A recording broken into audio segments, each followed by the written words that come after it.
Are you looking to apply for an apartment here in Texas? Let's learn the 3 things that they require on the application when you apply.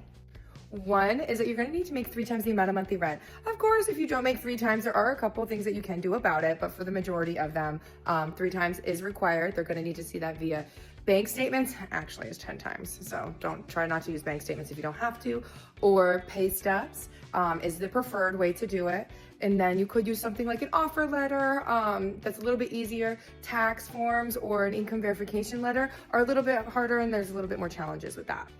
Secondly, you will need to have a credit score above 625.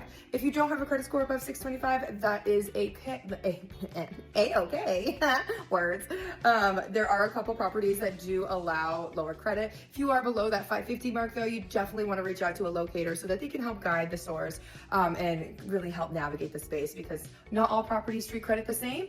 Sometimes you can use a guarantor to cover it or pay an extra deposit, but sometimes you get forced to do one way or the other. And lastly, no criminal history, friends, no felonies, nothing like that. They do not accept it, unfortunately, for the majority. And I'm talking like 99.9% of properties. Felonies like theft, assault, anything like that are no-goes.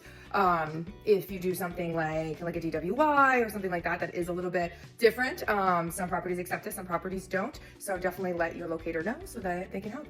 To go along with background, you do need to have positive rental history. No rental history is okay, but positive rental history is what's needed. Broken leases and stuff don't really matter if they're paid. I don't want to say they don't matter, but it's not as big of a deal. If you have rental debt, then that's another conversation.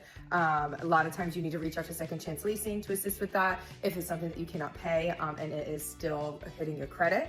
You could pay it off, right? You could pay it off and then just show them the receipt, and some properties will accept that. But if you are looking to move in the next 60 to 90 days, please click that link in bio, and I'd love to be able to help you.